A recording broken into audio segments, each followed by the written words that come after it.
So folks are here to listen, or if everyone here's got great ideas. So I'm looking, I'm like, all right, we got a pretty good turnout. I'm eager to hear what everybody has to say. Yeah. That's what I'm talking about. There he is. There he is. John, are you good back there if we go live here? Yeah, we'll go ahead and turn it on whenever you're ready. All right. Well, we may have some other counselors show up, and we may have some other folks from the public show up as well. I appreciate everybody coming out. I've got just a quick statement here to read that'll just kind of go through, what we're doing, why we're here, and the intention or the intent of the session. So again, thank you everybody for joining the listening session. Unfortunately, our attorney Heather Harris could not be here this evening. She's home ill, and out of an abundance of caution, we felt it best that she not attend. So she sends her apologies there. That said, this is not a new topic for the town council. Heather previously gave a presentation to the council in late 2021 and early 22 as well. The town was allocated $6,403,231.80 in ARPA money in two separate installments, the first of which was $3.2 million. In February, in our February 7th, 2022 meeting, we had the first reading of the town's ARPA plan. You may recall that in March 21st of 22, the council adopted the ordinance. This was ordinance 2022-04, approving the town's initial American Rescue Plan Act. The town council has proposed to hire a firm to ensure that the ARPA spending is in compliance with the federal law and regulations, as well as State Board of Accounts report guidelines. That has not happened to date. As noted in our plan on March 11th, 2021, the President signed the American Rescue Plan Act among its many provisions intended to address the COVID-19 pandemic. The ARPA includes Coronavirus Local Fiscal Recovery Fund, which is the FRF fund, which is intended to provide local governments with funds to respond to the impact of COVID-19. The Coronavirus Local Fiscal Recovery Plan may be used by the town for the following purposes: to respond to the public health emergency or its negative economic impacts, including assistance to households, small businesses, and nonprofits, or aid to impact industries such as tourism, travel, and hospitality. To respond to workers performing essential work during COVID-19 public health emergency by providing premium pay to eligible workers. For the provision of government services to the extent of the reduction in revenue due to COVID-19 public health emergencies relative to revenues collected in the most full fiscal year prior to the emergency. And finally, to make necessary investments in water, sewer, or broadband infrastructure. As part of our initial ARPA plan, the town council appropriated $623,162 for premium pay to eligible workers and left the initial remaining funds of $2.5 million in the category of provision of government services to the extent of reduction in revenue. The initial premium pay appropriation focused on our first responders and provided premium pay stipends to those individuals required to respond to calls and/or emergencies. As noted, in the initial fund balance was allocated to the government services project for the provision of government services such as maintenance or pay-go funded building infrastructures, including roads, modernization of cybersecurity, including hardware, software, and protection of critical infrastructure, health services, environmental remediation, school or educational services, and the provision of police, fire, and other public safety services. Projects have to be approved jointly by the mayor and the town council. The town council further discussed, as you'll recall, in June, our June 6th meeting, and then again in July 5th, specifically regarding additional premium pay payments for other essential government workers. Then on August 1st, 2022, we amended the town's ARPA plan to include additional premium pay for essential workers. In this amendment, the town council appropriated $129,000 for such additional premium pay, leaving the town's first installment balance at $2.4 million. That leads us to today, our October 24th ARPA public input session. My goal for today, on behalf of the town council, is to listen to everyone on how you would like to see the town's remaining funds spent. As you can imagine, there are a lot of rules and nuances to the federal program, which is why having a town compliant plan is so important. We will not be giving advice on what we can or can't fund this evening. That said, I'm eager to hear ideas and ask that you limit your comments to around 5 minutes, if that's possible. We'll be recording the meeting and cataloging all the ideas that are brought forward in this evening as well. Thank you again for your participation. And as I've noted to many of you, this is my first time hosting one of these. So I just simply envision anybody that has an idea. We've got a microphone there. We've got a microphone here. I'm assuming we'll be transcribing this as well. So if you would just say your name and talk about what ideas you might have. So if anyone has any thoughts or ideas, the microphones are open.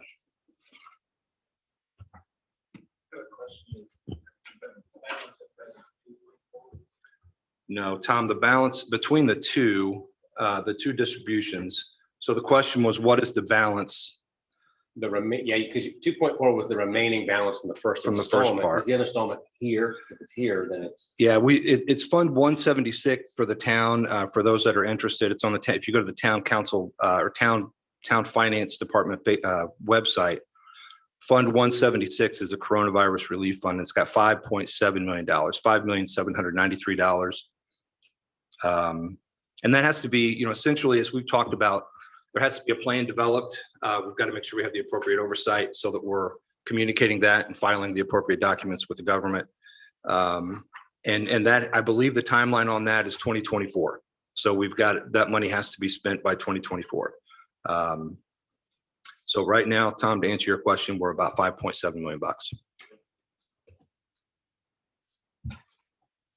I will say we have heard, maybe to kind of, break the ice a little bit, we have heard from folks, the infrastructure is the big piece, right? You hear that the money can be used for infrastructure. We've got a sewer project going down Oak Street right now. We've got a lot of,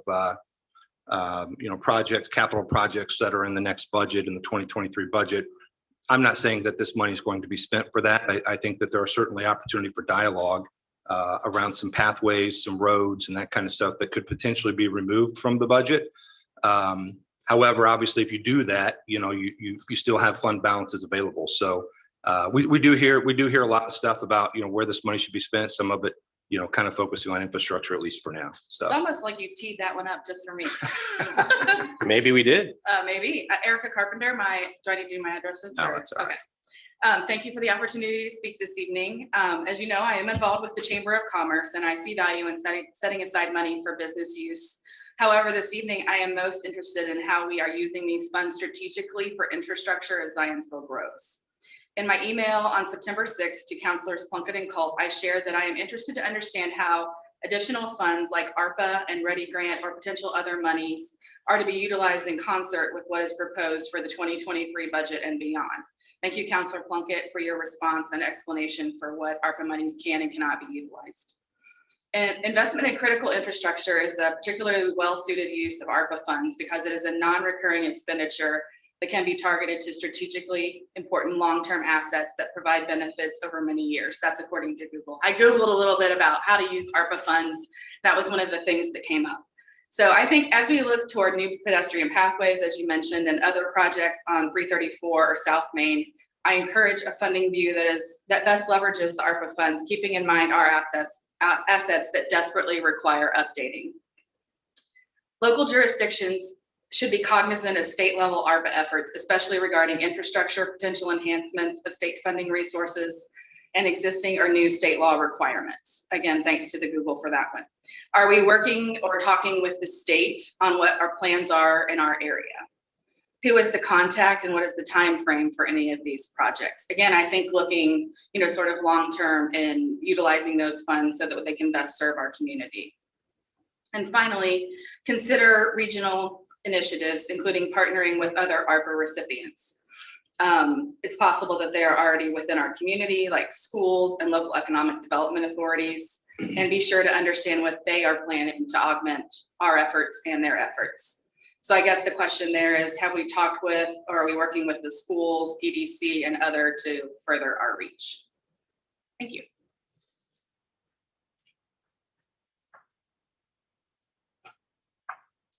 Thanks for breaking the ice. Happy to do it. I think it could be, it could be more of a dialogue too. Yeah, absolutely. the only reason I mentioned coming to the microphone is in case, so it could be recorded and everybody can hear what you're. Very well done. I'd vote for you. I mean, I took all the notes and I know it'll be taped, but you talk, and I agree with you, non-recurring expenses is really what we need to do. At one point, we were talking about, things that would require staffing or ongoing costs, and that's not really sustainable. So I think it really is something that in infrastructure tends to kind of speak to that. You mentioned infrastructure. Were there specific projects in your mind? I mean, other than just infrastructure as a category, what are 2 or 3 things you'd love to see? I guess I'm expecting that to hopefully come from whoever is managing how our town grows.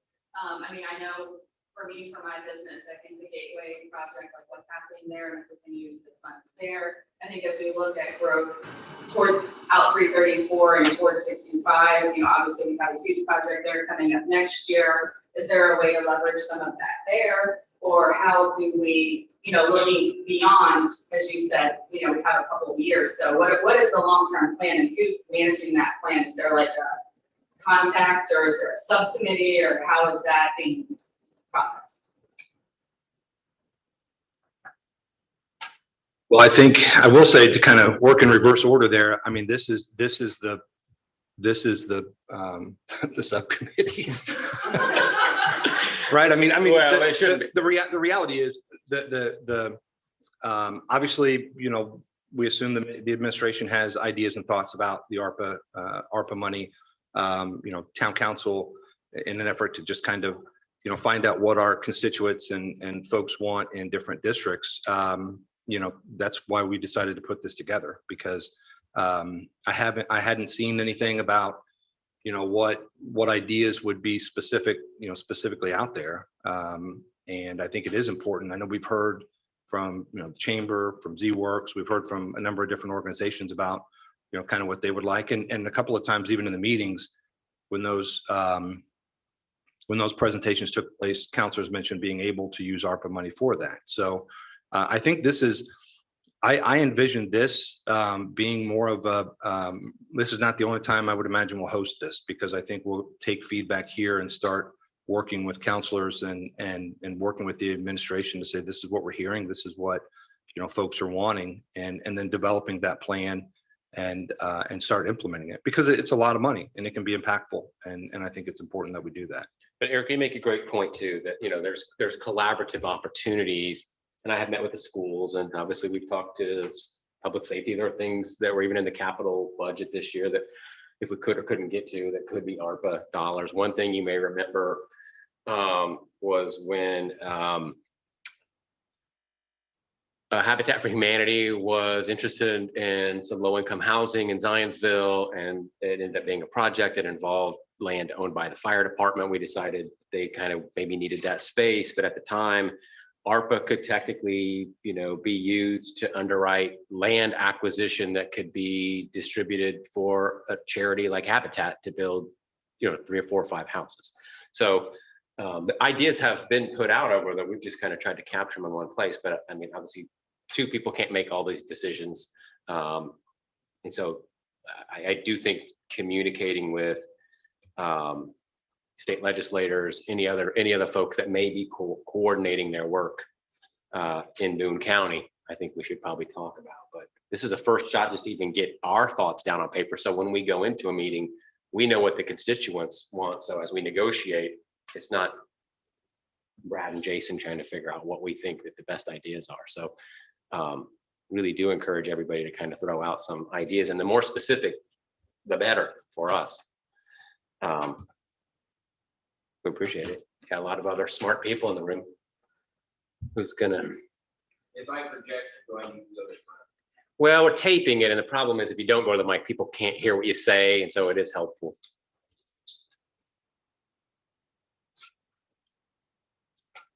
Tom Castellini. I think some of the use of the money could be beneficial in the business district, in the village. We have some lighting issues that I think would be lighting and safety issues that needs some attention. The town parking lot, for example, and the friendly old PNC lot. At night, those lots are extremely dark. And in having small conversations with on-duty officers, asking them, would this make your life a little easier as you're patrolling the village at night if these lots were lit? And the overwhelming response was yes. And also the side streets, the village would really benefit from lighting on the side streets. And then just as a welcome to the village, 116th or 106th Street has become one of the main entrances to the village. And once again, you have no idea that when you're on Michigan Road, signage on Michigan Road would help visitors find the two direct routes, 116th Street and 106th. But as you come down 106th, there's absolutely no lighting. And so once again, that's a tunnel until you get to Zionsville Road. You realize that you might be getting close to the village. So it'd be nice if those two main entrances to the village, 116th Street and 106th Street, had complementary lighting that gives you a better entrance into the village and a more upbeat, exciting entrance into the village. And one other thing that would be really nice to have that I think the merchants in the business district would be grateful for is public restrooms. I know, you've been getting out. No. I was gonna say, Mervin's not here, but I was expecting to hear it because it's an ongoing thing that we hear about. It's legit. Well, we need public restrooms. And it presents an issue to our visitors. Yeah. You know, we have to remember, and I think one thing that gets lost within the village business district is that there's close to 150 businesses that operate within those 4 block areas. And that's an economic machine for the town. And the more that we can make it welcoming and safe and beautiful for our shoppers and diners, the better it's going to be for not only the village, but all the merchants in the business district. There is a couple of locations that a public restroom could go to without a great deal. It involves some working with private landowners, but there are some opportunities. Yeah, I'd be curious, maybe not now, at some point, to shoot me a note or give me a ring. I'd like to know what your thoughts are on that. And I think I'll do that, but I don't mention those areas because I'd like to have a conversation with landowners first and all that. But no, but that's usually what comes up in the conversations. Where would we put them? And there are a few ideas. But until I have another 5-10 minutes, that's all I have. No, you can stay up there. That's all right. Well, no, I'll sit back. I say 5 or 10 minutes because I don't want, We didn't know how many,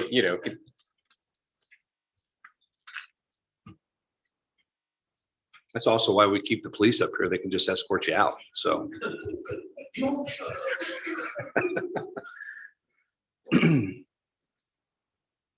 So it could just been that the chamber was like, hey, y'all need to pack the room. I don't know. I know, right? We thought we definitely would hear from y'all. Well, I was going to say, Sure. I've got an email, I think, from you and from Did you send the from PowerPoint Dan. deck? So.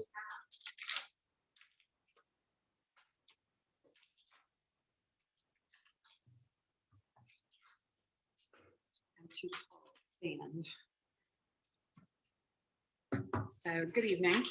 I'm Allison Gutwein with the Zionsville Chamber of Commerce. I will read the letter that we sent to Town Council and presented to the mayor and deputy mayor.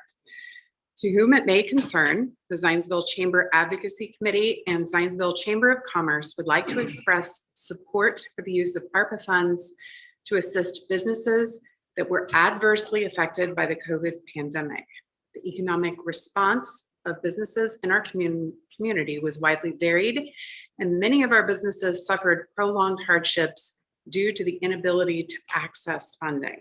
We propose the use of 10% of the ARPA funds received by the town of Zionsville be used for the purpose of business support.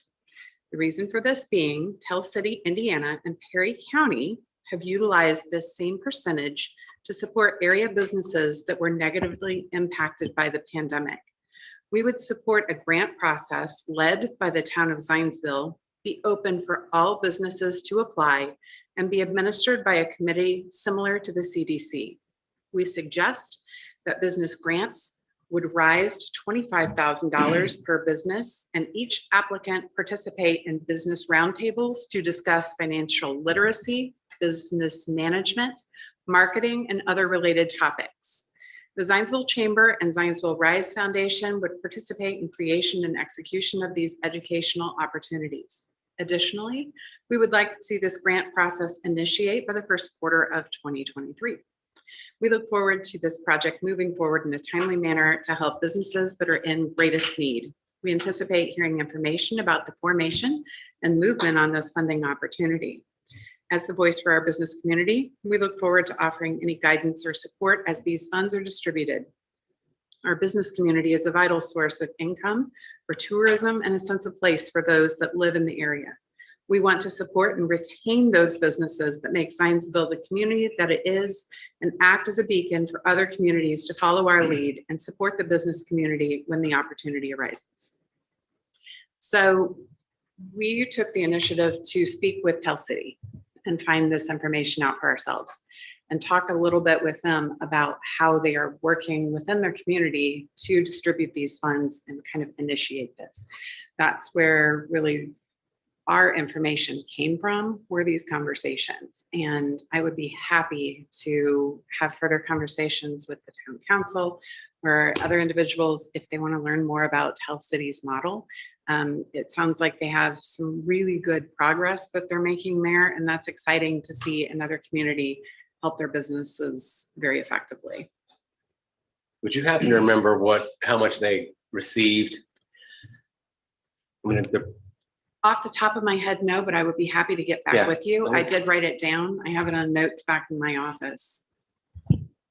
And another question I have, just because I don't know, and y'all, obviously are business, many people here are business owners. What opportunities and protocols were in place? I mean, there were many channels for businesses, and I heard horror stories, about not being able to get dollars, even, in a crisis situation.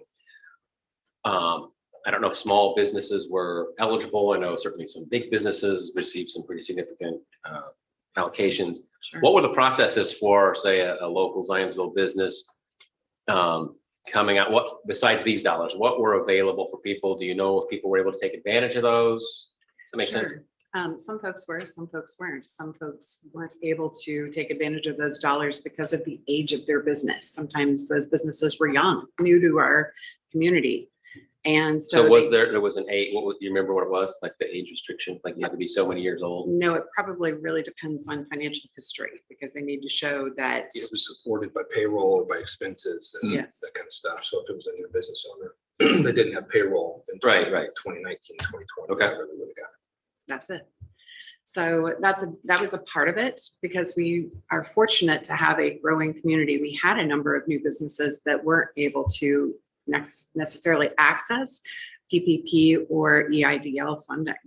And those that were, some of it came a little later in the game, which caused a number of them to put payroll or other necessary expenses on credit cards or go into debt in other ways. I've heard of businesses borrowing from family.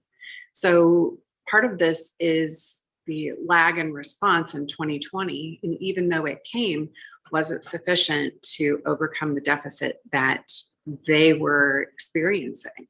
So our community is very fortunate. And I agree with Tom wholeheartedly. We have a wonderful business community, especially in the downtown region, but beyond that, in Zionsville as a whole.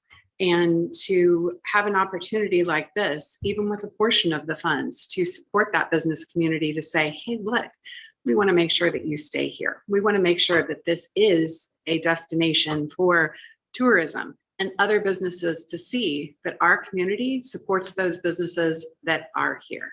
And that's a strong message to send to not only businesses that are here today, but future businesses that we want to attract and retain. Do you foresee in the application process, and it wouldn't exclude anybody, but asking questions on other forms of relief they were able to apply for and receive. I mean, as part of, not that it's double dipping, but like if it's a large candidate pool of people applying, then you got to kind of make some assumptions if someone's already kind of received some dollars. And I wouldn't say they wouldn't still be eligible, but I'm just trying to figure out. I think it's a question constituents would ask. I think it's a question that's valid to ask of those wanting to participate. You're right. It might be dependent upon each individual's business circumstance, how those funds that they received in the beginning were used. Maybe they had a very large staff that they had to apply for larger amounts of funding. Maybe they had a significant decrease in business because, let's take, for example, a movie theater. Movie theaters were shut down for a considerable amount of time.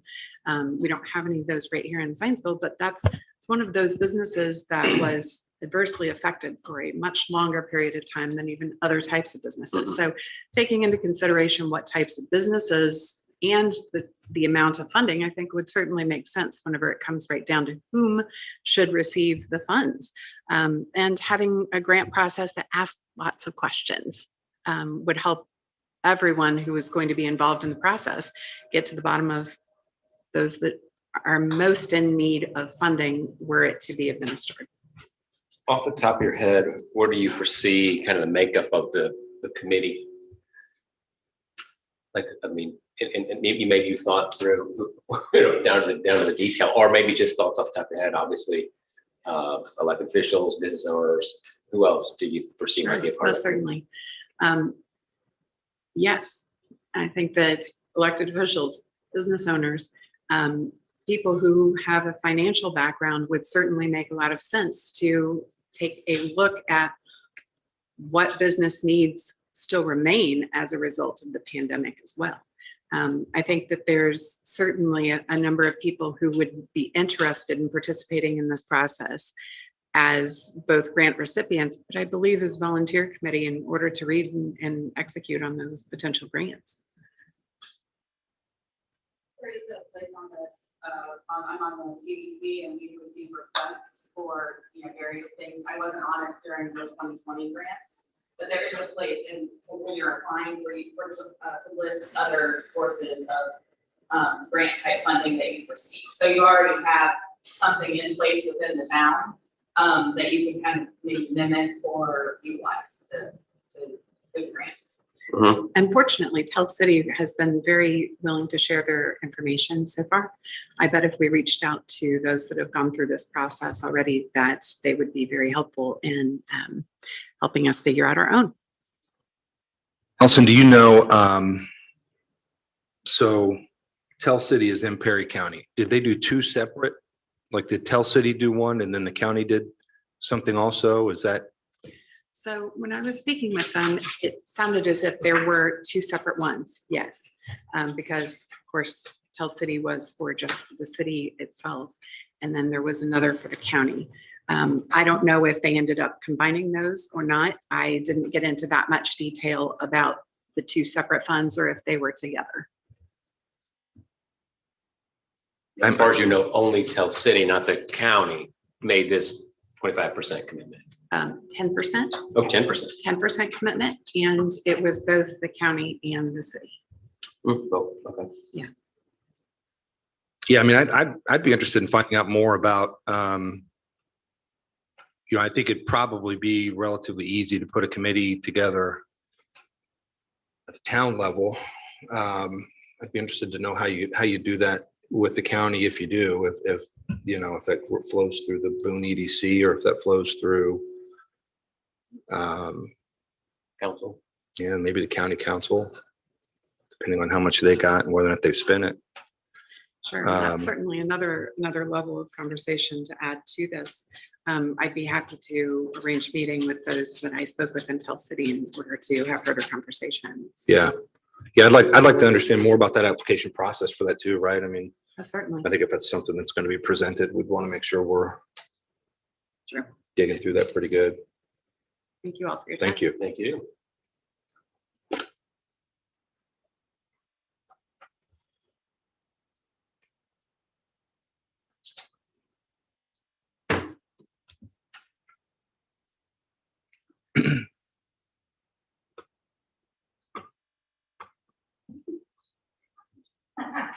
It's your time.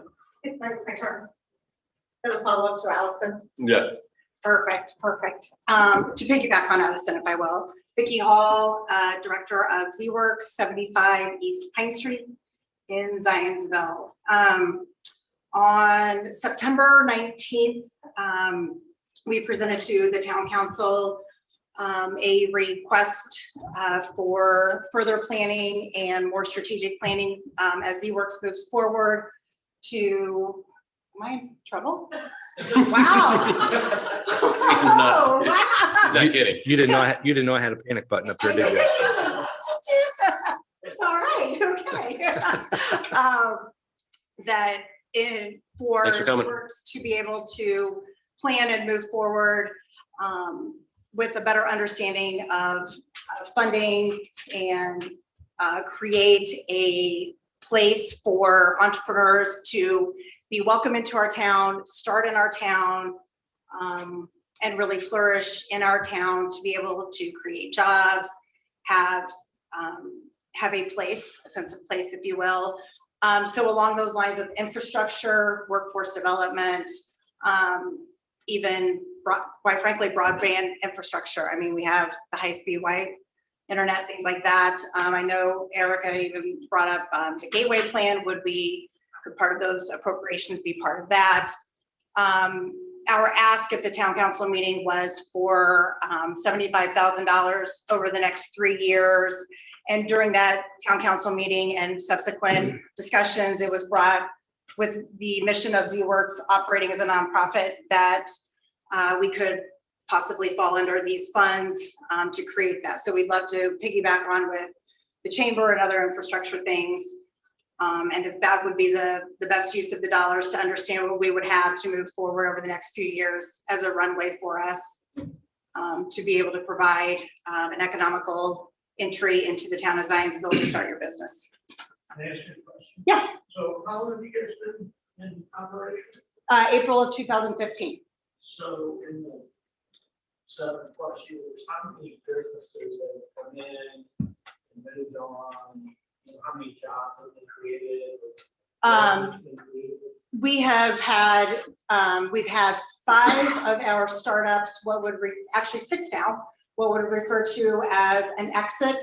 So they've either been purchased by a larger company, and a lot of them maintain either employees or part of their business here. We currently have 9 graduates that still operate within the Zionsville area. And then we have easily created well over 150 jobs over the past 7 years. So how much funding have you had since 2015? From the town of Zionsville or as a, What's your annual budget? our annual, we operate generally on around a $200,000 budget.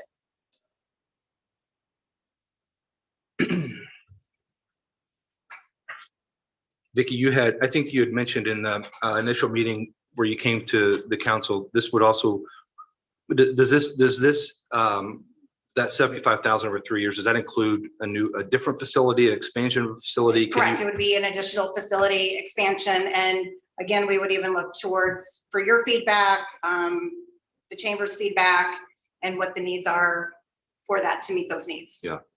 But yes, additional. Jason, I don't remember seeing it digging in the last budget.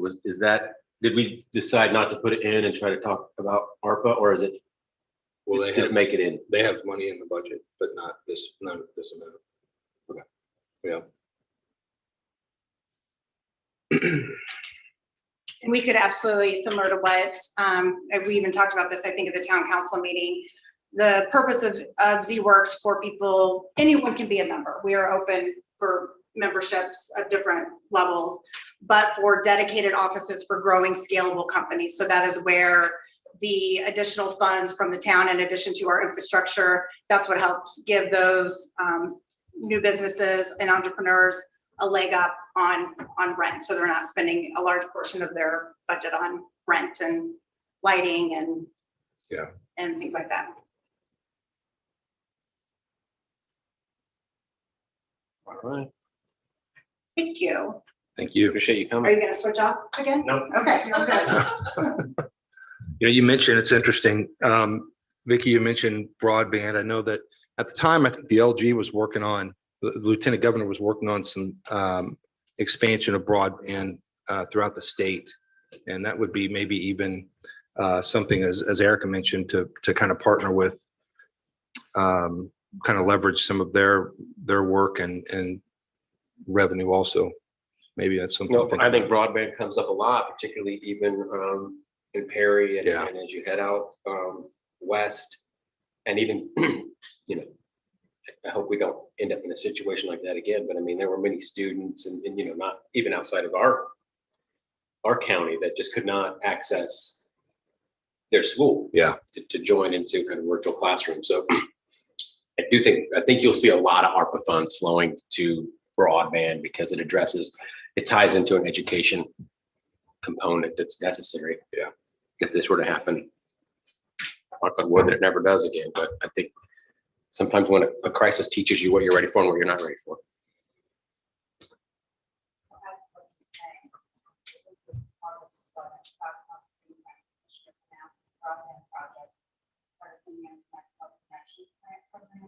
The state announced in April 2019, $2 million upgrades to broadband infrastructure. For Boone County.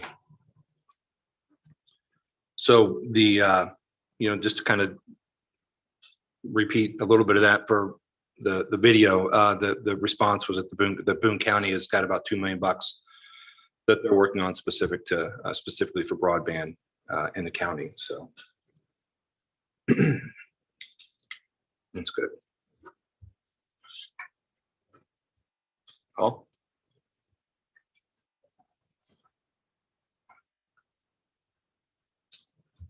Thank you very much, Paul Dreyer. Here as part of the ZWorks team. Nice to see a bunch of our board here. And following on with Vicky and your question, sir, it's important to note that ZWorks was developed to grow businesses. And we've done an amazing job of that. We've been able to, through the support of volunteers, people like myself, George, Mike, other people, helping startups. And we've been able to raise over $28 million to help these startups right here in Zionsville and to stay in Zionsville. Secondly, it's very, very well documented that over $350,000 worth of revenue comes up and down Main Street every single year because of the companies that are run out of ZWorks. So there's a big opportunity to grow and continue to grow this if we invest in it. And it's a return that comes back year in and year out. The total dollars that have been invested by the town, I stand to be corrected, but it's under $70,000 over a 7-year period. So we haven't had a giant amount of help from the town. We've been very, very appreciative of what they have, and I appreciate it. As another idea that we could utilize some of this money for is that, helping a startup, whether it's $10,000 or $25,000 or whatever it is, if we were to target trying to do startups and technology startups that can grow and stay in Zionsville, I think that's a really good use of the funds. There's a nice little model that we've actually done to help some of the facilities up and down Main Street to redo the front of their stores. I think, Tom, you had something like that, didn't you? Or were you part of that in your business? Yeah, it's the Zionsville Architectural. Thank you. Yeah. So we use that to help freshen up and help a company start, and it helps them grow. It helps them get faster, make investments that they otherwise could not afford to do so. So if we were to take some of this and help the startup companies grow, make it a little easier over the hump, that would be a really good move as well. So appreciate it. Thanks. Thank you.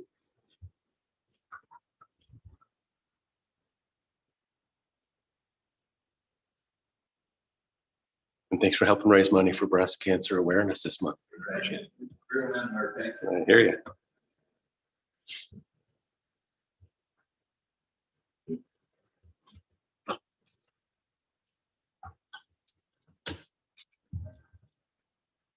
I was just looking, Paul. I'm not sure, startups, like I gotta check with Heather to see if that's even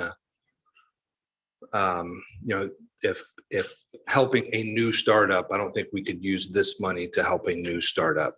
I think this money has to be used for folks that were impacted negatively Yeah, I think that's, I mean, I'll have to run it by Heather, right? But I think that's what we have to think about. Does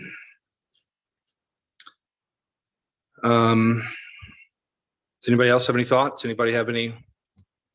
Mike is wide up. Yeah. So do you know what the investment is, the incoming revenue? Yeah, we've got so the question was, do we know the revenue? We kind of zipped through that early. It's about we got about $5.7 million right now. So we had over $6 million. We did 2 different distributions for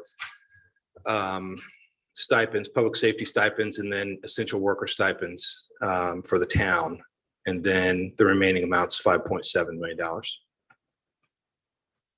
So it's sizable. Yeah.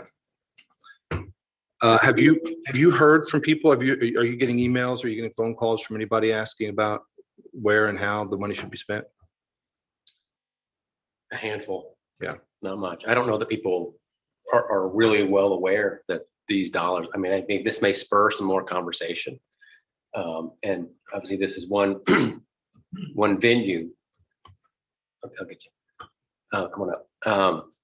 But I think this will lead to kind of get the conversation going. I mean, I've only probably had 6 or 7 people actually give me good feedback. Yeah. Speaking of good feedback, here we go. Shelley Skillman. I don't have anything planned or prepared, and I wasn't really planning on saying anything. But I know there's been a lot of discussion about infrastructure and expanding, further west. But we also have a lot of infrastructure in the village that needs replaced, is old, outdated, needs repaired. And then we also have our public works department. And I don't know if too many people are aware of the conditions that they have been working in throughout COVID. But I think that there needs to be an investment into their department. I know that there are several items on the list from the mayor's budget for next year. But looking at that, I know that the bucket truck that they have is in disrepair and is not safe. One of the guys had a truck fire last week that he was putting out with his soda because there are no fire extinguishers in their trucks. They had a chipper truck that was out for repair, that when we had a downed limb with the storms last week, they actually had to go pick up a broken chipper truck, bring it back, use it, and then take it back to the repair shop because the repairs had not been done. We've got employees that are bringing their own tools because the ones that they have are either lost, stolen, broken, outdated. And another one of their pieces of equipment last week, as soon as it was dropped off, the hydraulic line broke. And the delivery vehicle hadn't even pulled out of the parking lot when that happened. And rather than that being loaded right back up and getting fixed, it's now just sitting in their parking lot. So I think even though there's several items going towards them as capital investments for next year, I think they're well behind the rest of the town. While this building has gotten improved and improved and improved, they went several months this year without heat or air conditioning in their building. So I just think that somebody needs to stand up and say that something's going to happen. They don't have the safety equipment. They don't have the safety training. They don't have when they're working chippers and chainsaws and they don't have proper safety equipment. I appreciate you coming up, and I really enjoy when folks come and they're not prepared, and then they think, you know what, I'm going to get up and say something because I can, and something came to mind, and I think we want to have that kind of a venue where someone may say something that spurs a thought that you had that you maybe weren't thinking about before you came in the room. So I appreciate that you had a kind of come to mind moment and decided to get up and share. Thank you for doing that, and maybe others who are thinking, you know what, else. I wasn't going to say anything, but maybe now I will. Anyone else?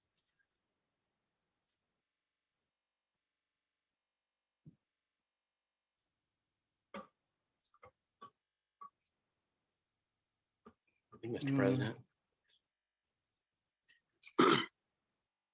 this might be the first meeting where I don't get to hear from Jared. I mean, you have to have ideas about where we could spend money. I will say just real quick, I was looking for this. I appreciate you bringing that to the attention of everybody.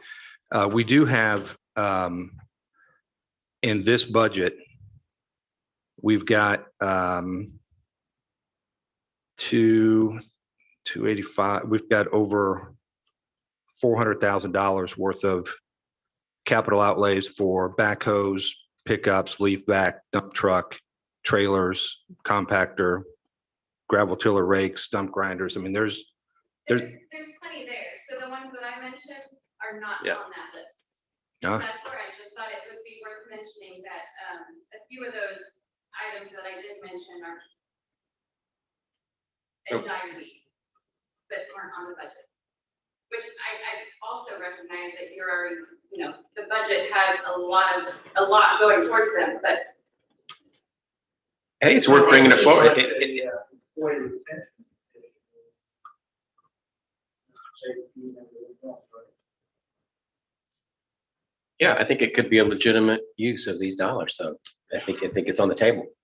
I mean, our guys are going up in a bucket truck that's, I doubt they're going to go up there. Well, Shelley, I appreciate that. I'll reach out to Lance and get some clarification there. Certainly concerning.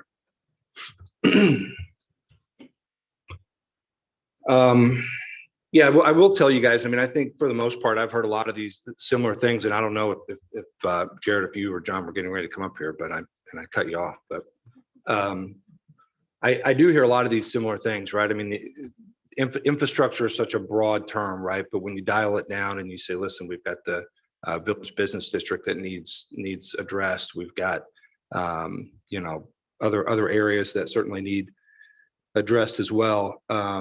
It is important that we prepare for the growth that is continuing in this community across the board. And, this is certainly something that the council takes seriously, because we want to make sure that we're, putting the money where we should, right? To make sure we're focused on, being really strategic with those dollars. So this has been good. And I think one of the things I like to hear is that the majority of the stuff I'm hearing here is similar to what I've heard before. So once this money was available, not like before, not like I've been hearing this for 10 years. I'm just saying since the money was available.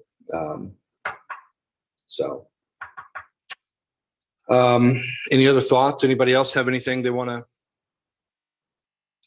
come up and share some ideas on? No, but there may be folks who are watching. There's not really an online participation option today. So if you're listening or you're catching this on delay, reach out to any of us on council and give us your opinion. You can email us and find us on the Zionsville town page.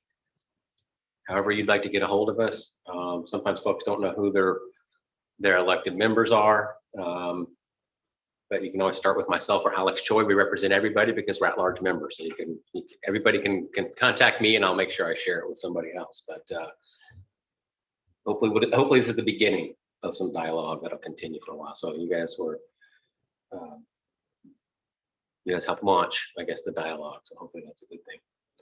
Yeah. Sounds like the plan is to do what you did for the stipends for like the first responders and whatnot, so the money's there, and then you can dole it out during any part of this time frame for the specific projects. Yeah, I think the difference is what we'd like to do now is develop a specific ARPA plan, right? I mean, before it was, other communities were doing different stipends and different things for essential personnel, and we felt like we wanted to do that too. And it was easy because we could just carve that out, set it aside, do it, twice and be done with it. I think the important thing is having from here. I don't know if it's we say we've got $5,793,000 and here's how we spend every single dollar, or if we just start to identify parts of this input and have dialogue with council, or maybe it's another meeting like this one of the nice things about this forum, I believe, especially, as we get additional participation. I mean, it was kind of short notice. I had to change the date, so we lost some counselors for that. So if we get more counselors here, we can have dialogue about it, and with our attorney, obviously being able to share some thoughts and ideas as it relates to the specifics of how this money can and can't be spent. So I guess to answer your question, Eric, I envision this being the first step in a process that identifies priorities, community priorities, council priorities, administration priorities, and then we build that plan together. And, with the appropriate oversight and regulatory compliance, we start, identifying projects and places to invest the money. I'd rather see it as a kind of a holistic strategy where we begin to, instead of kind of one-offing, like here's another 100K and here's 100K. I mean, you can do it however you'd like, but I think you miss something. And even if it's more of a carve out, like, hey, there could be a 10% business component for a grant process, or let's say 20% is going to be infrastructure. I think we could be a little more determinate and kind of just laying out some buckets on how we would like to see the dollars spent, as opposed to just kind of whittling off a little bit here and there. So what I'm hoping at least to get out of this in the next few weeks is maybe a plan where we begin just to kind of outline, a spending strategy that makes sense. And then we kind of tap into those buckets. To keep it broad at first. So Yeah. that you're not committed to any one thing and then you can Right. kind of. Yeah. down to- But maybe begin to bucket thoughts about how we might spend dollars. Yeah. But hopefully we'll get more feedback from folks. I just wanted to clarify one thing. When the money comes to the 24-month expiration, end of 2024. I believe it's through the end of the year. Yeah, 2020, calendar year 20, I believe it's calendar year 2024. We've got to spend it by calendar year 2024. Yeah, that's a good question, because if it was by January 1st, 2024, that's a big difference than December 31st, 2024. We'd be up against what, 12 months? I'm just going to see if there's anything I can find on that real quick, but I won't waste too much time on it.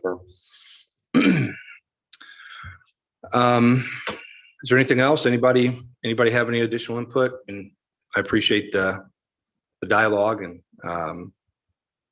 the input here for sure. I don't think we'll necessarily have to take any motions to adjourn or anything. I know, We'll just right? kind of shut it down. So all right, well, I appreciate everybody coming, and yeah, absolutely. To Brad's point, I mean, all of our email information's online, so you can send us emails, and we get those every day. So thanks so much.